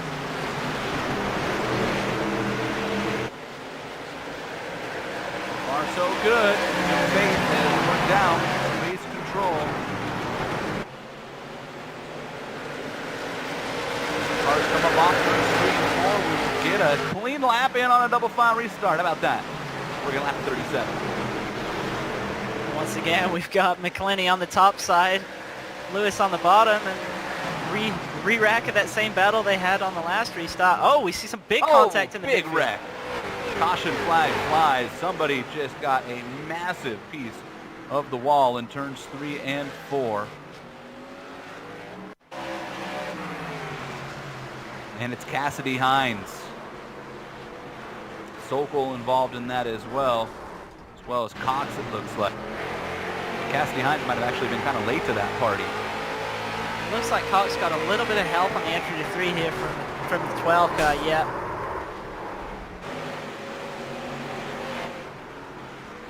That wreck started happening, and Cassidy Hines got turned while checking up for it. You're right on board with Cassidy here, and this is not going to be too...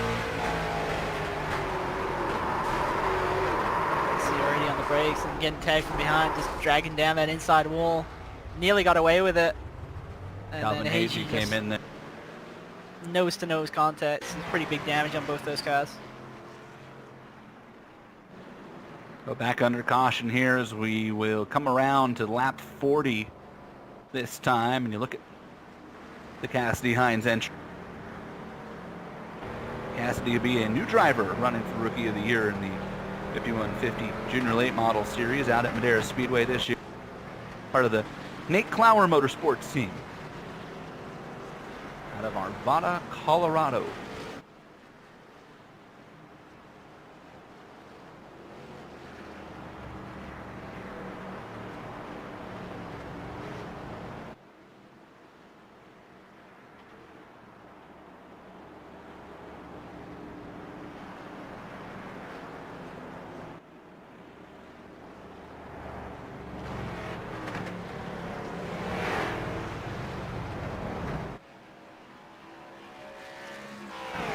Wave around. That time is Casey Cash.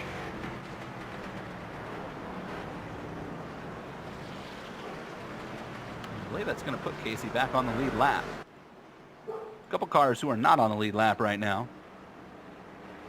And that includes Bradley Erickson, who's 4 laps back.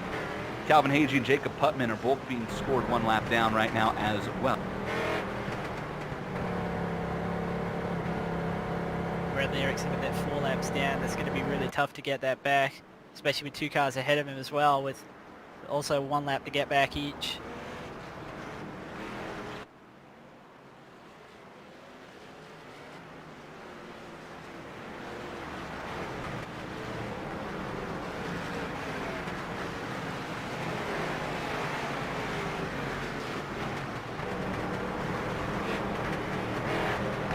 Lights are off on the pace car. What do you say we wind them up and go green one more time? Closing in on halfway. Lap 42 coming to 43, and the 18 car of Austin Edwards, the quick pause car, will bring them to the green alongside the Wiley X entry of Robbie Keneally. Green flag is back out. Really good restart by Keneally that time, but still not enough to challenge Edwards down into 1. Does slot into 2nd though, like he has on all subsequent restarts. Got a car around at the back. It's Cassidy Hines, and the caution's back out. They ended up 3 wide into turn 1, and Cassidy Hines might have panicked a little bit there, and off to the races she. Back to single file restarts we go.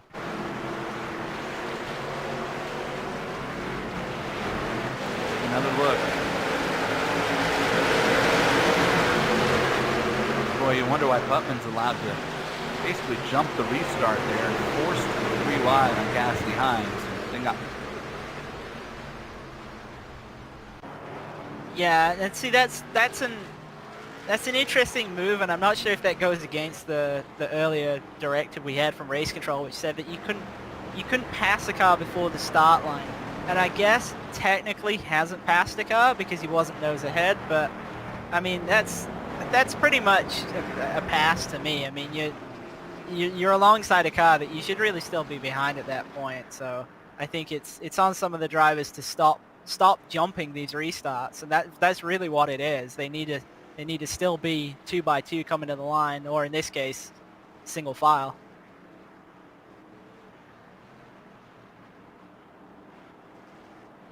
And so we try it again. And this time, as Christian's already mentioned, we will try it again single file. Austin Edwards has led every lap of this race as you ride on board with our 3rd place runner, Elvis Rankin. Talk about a sharp young man.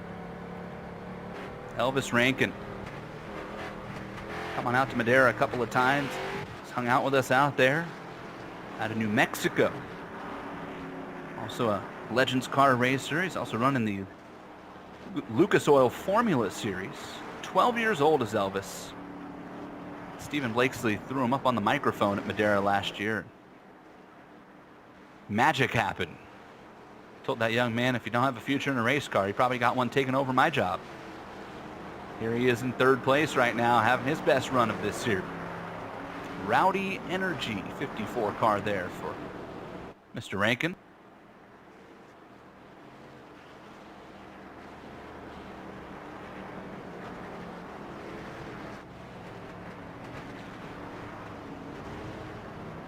Pace car going to make at least one more lap here. Hopefully the lights will cut out.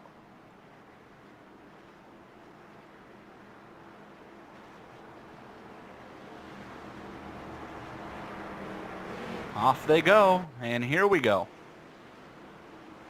2 laps from halfway when we go back green.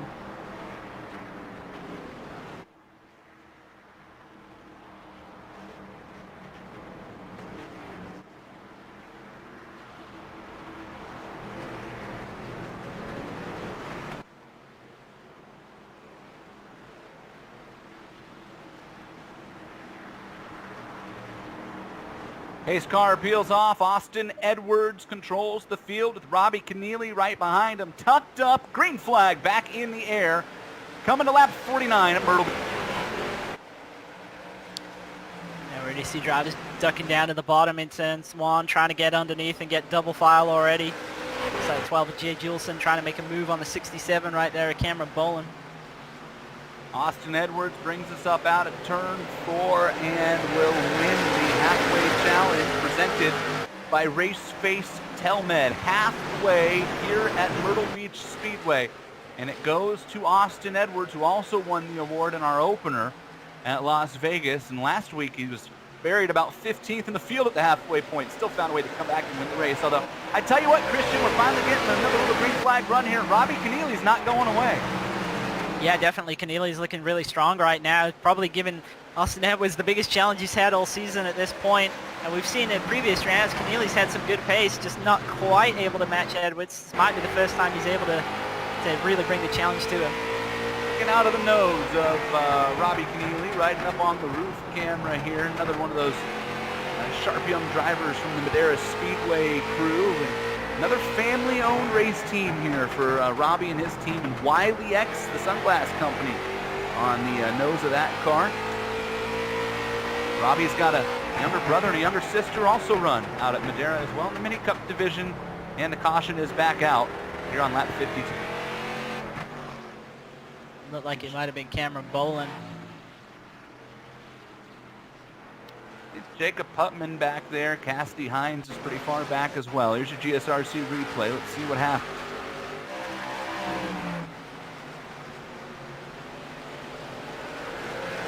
Just a little bit of contact towards the exit of turn 4 right there, and everybody stacking in behind Jay Juleson, getting into the back of the 67 after the 67 flipped.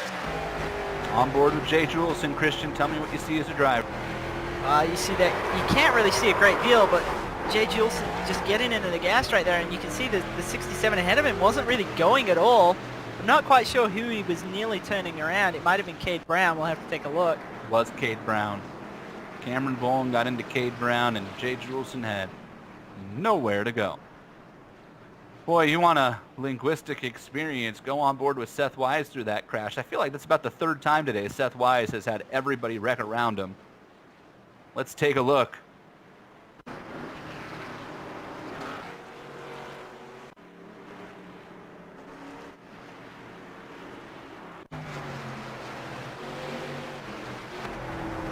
Right on board with Seth Wise.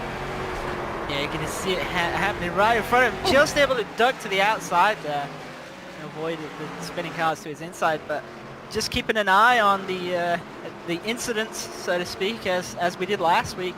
A couple of drivers already very, very close to getting disqualified. We've got Jay Juleson's up on 20. Seth Wise, we talked about him a second ago. He's also on 20. And those guys are both up inside the top 10, running 8th and 9th right now. And we look towards the back end of the field. We've got Jacob Putman and Bradley Erickson. They're both on 20, but they are also both running 22nd, 23rd, so much less to lose for those drivers.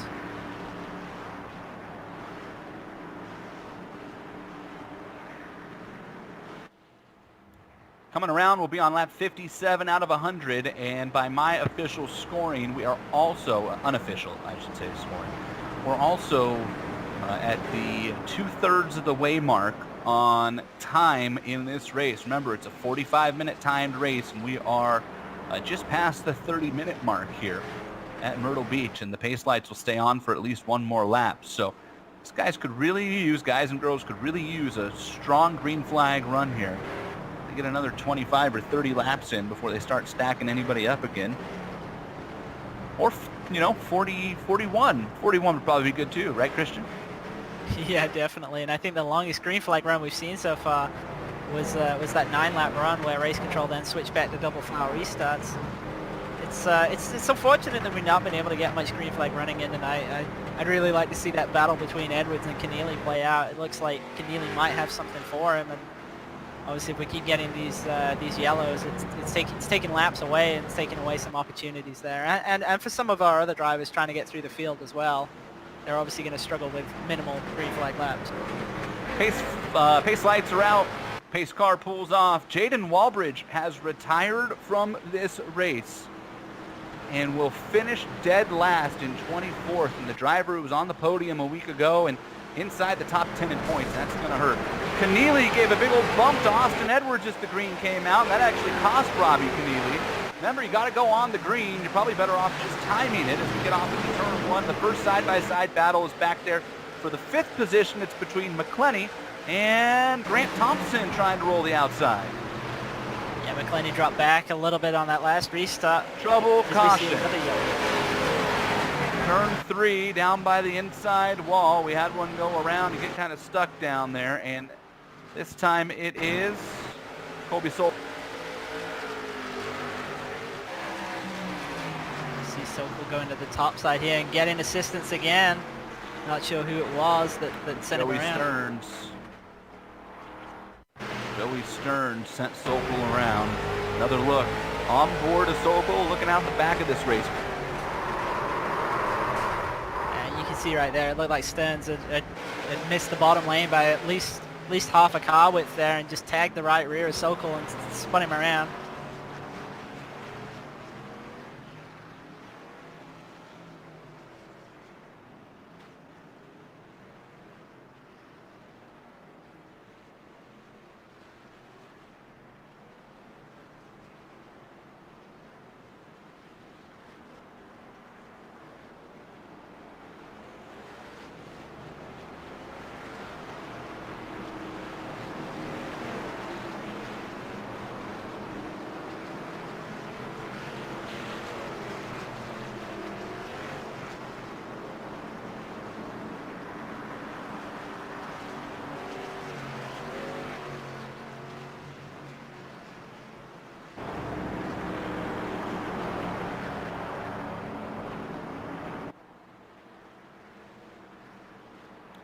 Pacing here on lap 62. Let's run through the grid here. Let you know where your favorite driver might be at right now as we close in on the final third of this race. Austin Edwards leads Robbie Keneally, Elvis Rankin, Landon Lewis, Grant Thompson, your top 5. Then it's Cade McClennan, Cade Brown, Jay Juleson, Seth Wise, Bryson Ruff is up 6 spots to 10th. Barrett Pullman right now, if the race ended, would be your hard charger, up 9 spots to 11th. Dominic Carter also up 9 spots to 12th. The winner of your LCQ knocking on the door for a top 10. Carson Lucas, William Cox III, Joe Valento, Casey Cash, Cameron Bolin, Cassidy Hines, Calvin Hagee, Kobe Sokol get you down to 20th. Then it's Joey Stearns. Jacob Putman is 1 lap down. Bradley Erickson is 4 laps down. Jaden Walbridge has retired from the main event. And Joey Stearns has just been given an end of longest line penalty for causing that caution. Rough driving penalty to Joey Stearns, and that's the first time I think that we've seen a rough driving penalty in the series, Christian. Yeah, and I think that's perhaps the direction that this needs to really go in. That if you do spin a car and it does bring out a yellow, perhaps there does need to be some penalties applied just to get guys to be a little bit more careful on these restarts.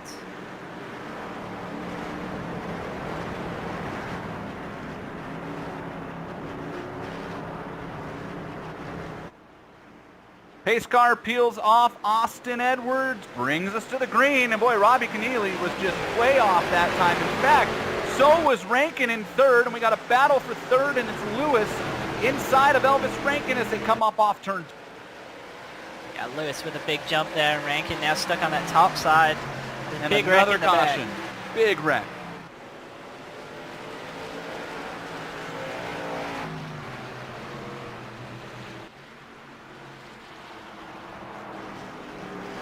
Taking a look at all the cars that were around that one.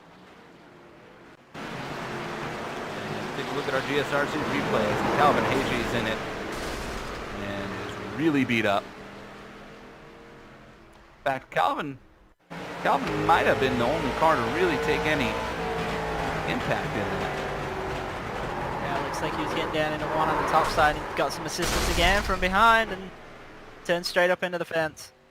And Bradley Erickson's defense on that one, Calvin got down into one and then it seems like comes up an entire lane. Erickson.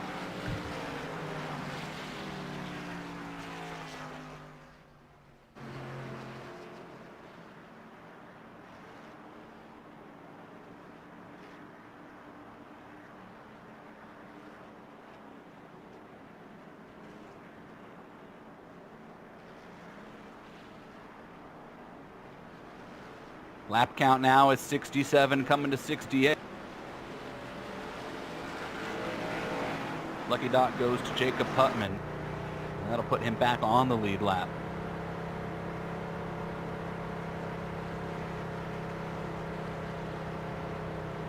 And apparently we're going back to double file restarts. We're inside at 10 minutes left on the session. And at this point, they'd probably have to run green the entire race to even have a chance to hit 100 lap. I think it's going to be extremely difficult to get to that 100 lap point. I think we're definitely looking at a timed race by now. As you say, if they do manage to run green, then it might be possible, but based on past form, I don't really see it happening. I'm intrigued to see how this double file restart will go. Obviously, we changed the signals to try and make it a little bit cleaner, but hasn't really worked out so far. Perhaps having everybody double file down into one actually will stop some of the stack ups going on.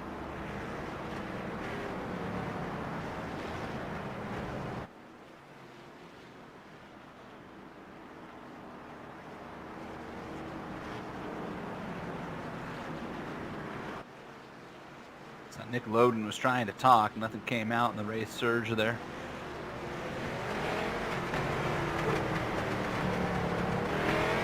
Kelly Jones in race control just told everybody to take a deep breath.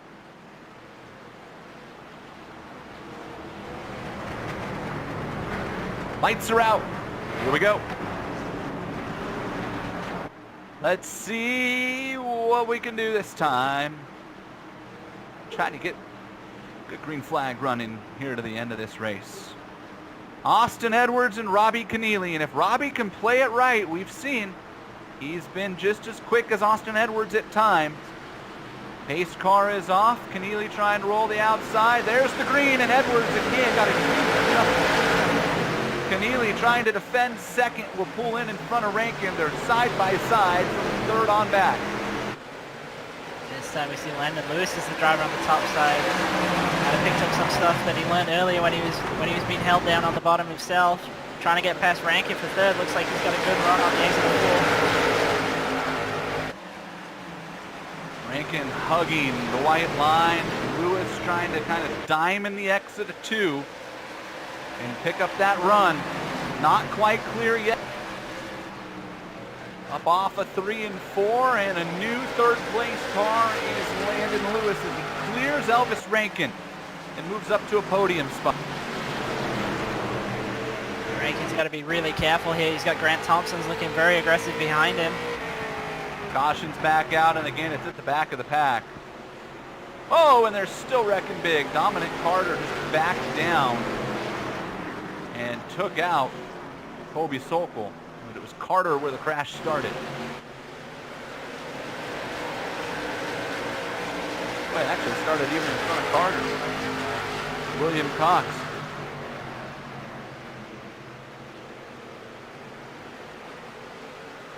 Oh.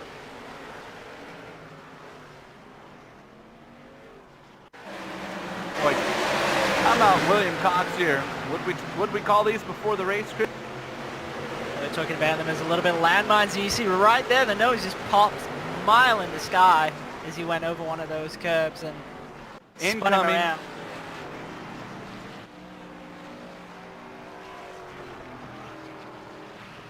Capital Ford car for William Cox.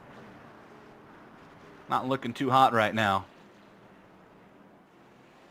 Dominic Carter's down on pit lane along with Kobe Sokol. Calvin Hagee, it looks like, has also called it a night. Bradley Erickson has retired from this race as well. So now Erickson, Hagee, and Walbridge all out of this. Yeah, I believe Bradley Erickson was actually our first driver to be disqualified from the event. He hit that 24 incident threshold, picked up 26, and that's the end of his night.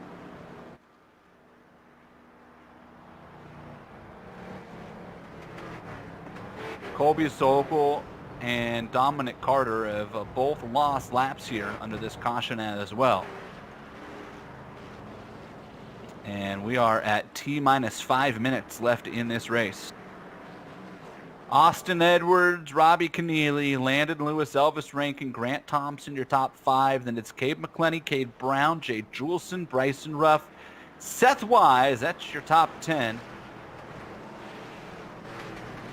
And we will be about 21 laps left when the green flag flies. But again, at this point, we are racing to the end of the semi-invisible clock here in this race. It's definitely going to be a time-limited race at this point. Absolutely no way we're going to get the rest of those laps in. Time showing 2 minutes and 40 seconds left on my time in scoring. That is unofficial, but it'll at least give you an idea. It puts you in the ballpark of how much time we have. And by that measure, it means we have less than 10 laps remaining in this race. They'll double up. Lights are out on the pace car.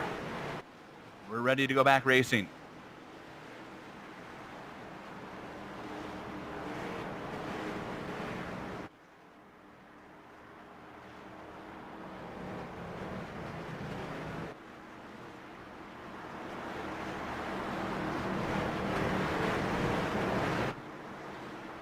Edwards and Keneally.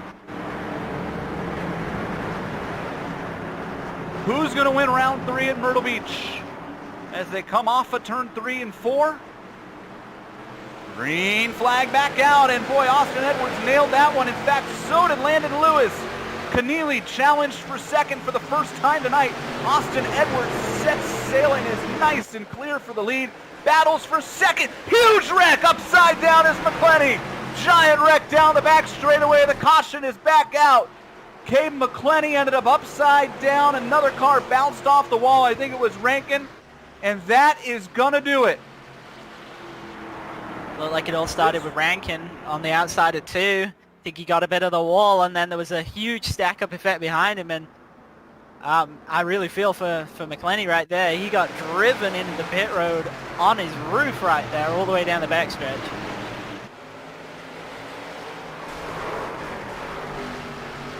Boy, there was nothing Cade McClenny could do, and Elvis Rankin, look at that, just turns into a pinball. Cade McClenny ends up all the way down out of the top 15. The driver who came into this one just 8 points out of the lead and was on his way to another top 5, just had his championship hopes severely crippled. So that's going to do it here. They're going to throw the checkered flag as everybody rolls around under caution according to race control. We will end under caution here at Myrtle Beach, even though Dominic Carter's getting the wave around there. Chris Murdoch made that pretty clear that we were done. But we'll see.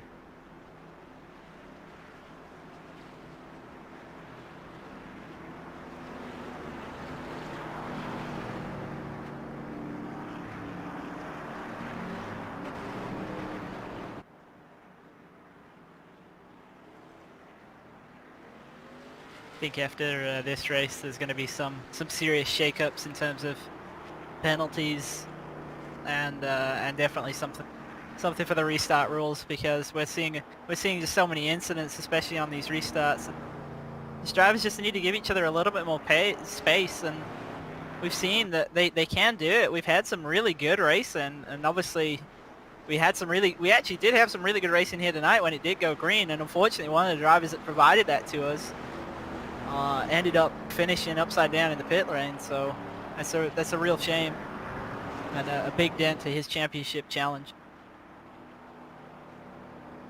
Yeah, Cade McClenny actually, he's gonna rebound here. Looks like he got the car rolling, and they cleared his black flag for him. And Cade is going to end up inside of the top 15. He's right now being scored in 14th, so it was not as catastrophic as it probably appeared to be when they went tumbling down the back straightaway and onto pit road. And the cars will come across, and that will officially do it. The checkered flag is in the air for Austin Edwards, and the first place ace is 3 for 3 here in the Mobile One Junior Late Model eSports Series presented by Madera Speedway. Edwards is going to celebrate, and we're going to be right back and hear from the winner in the top 3 of the Global Sim Racing Channel.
Hey, Sean, I'm going to do...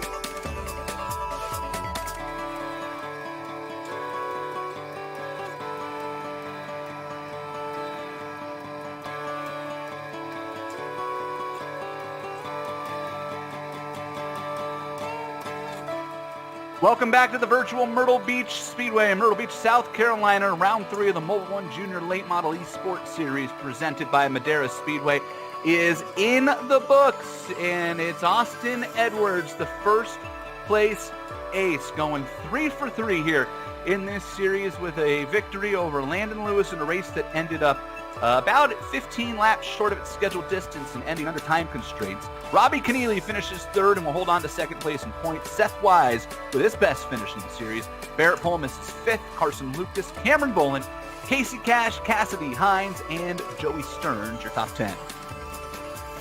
United drivers who just missed out on the top 10. We got Joe Valento comes home in 11th, but a big mover started 22nd. Behind him, Jacob Putman in 12th. Then, unfortunately, we got Kate McClenny, and he comes home 13th. Started the night so well, gave us some great racing. Unfortunately, end the race on his lid right there in 13th. Behind him, we got Dominic Carter in 14th, and then first driver off the lead lap, Bryson Ruff comes home in 15th. Then we got Colby Sokol in 16th, Grant Thompson 17th, Elvis Rankin in 18th, Cade Brown 19th, and Jay Jewison in 20th. Final 4 cars, and none of these cars finished this race. William Cox third, Bradley Erickson, Calvin Hagee, and Jaden Walbridge. Let's take a look at our Hard Charger Award for this event, and it's brought to you by BEA Energy Drink. And the Hard Charger in this race finished in the top 5. Barrett Pullman from 20th to 5th in this main event. The final car into the main event from the heat races ends up with the Hard Charger Award. And we would normally tell you about the homesmiles.com Fast Race Lap Award, but guess what? The homesmiles.com Fast Race Lap Award is also going to go to your winner of the Victory Custom Trailers Fast Qualifier and your Race Face Telmed Halfway Challenge. And, oh, by the way, your winner of the main event for the third consecutive race. We catch up with the winner of this race in Victory Lane here at Myrtle Beach Speedway. And we bring in Austin Edwards, the first place ace. Austin, you're 3 for 3, and boy, you made that one look easy. Goodness gracious, I am an expert at pacing now, you guys. That race came down to restarts for the most part for me. I was able to not jump it like I did at 5 Flags, which was a lifesaver. And I was doing everything I could to stay in front of Robbie Keneally because I'm not going to lie, we didn't really have the time to get to me, but he had a lot of speed. So I was trying extra hard to get some distance from him and just stay smooth, save the tires, and bring it home. It sure looked like Robbie had a lot of speed tonight, and Christian and I commented on that. At one point, we had about a 5-lap run there around lap 55, and we thought, man, if we could ever get this thing going, that'd probably be pretty fun to watch Austin actually have to work for it here, because Robbie was... Oh, absolutely. I think I worked for it last week enough. I just took this one as a break. Maybe I'll do something interesting next week, but I enjoyed the break this time. Yeah, well, I'll start working on a sponsor for Rob to come up with here to have you start from the rear at Irwindale. How's that? Man, Irwindale's not my good track. You actually might see me struggle there. So maybe for South Boston. We'll aim for South Boston. Okay, we'll consider it for South Boston. Well, Austin, congratulations. Another $250, and you are now the dominant points leader here halfway through the season. Absolutely. Thank you, Jason. Austin Edwards is your winner. Christian's going to catch up with our third place finisher, Robbie Keneally. Robbie, you ran second for most of the night. Obviously started up there as well. Looked like a really strong performance, and it looked like at some points that you might have had something for Austin Edwards if we'd have managed to get some green flag running in. Unfortunately, you dropped down to third at the end there, but you must be pretty happy with the night overall. Yeah, I think the whole thing in this race is qualifying, and us tying the laps and him giving it to him. It really sucks, but I'll take the third place finish. Yeah, that was pretty rough to see that with that tie. It's so rare that we see it, and obviously both of you the only drivers in the ones as well, so even kind of harsher on that score, but still a really good result to come home third tonight. And before we let you go, are there anybody that you'd like to thank?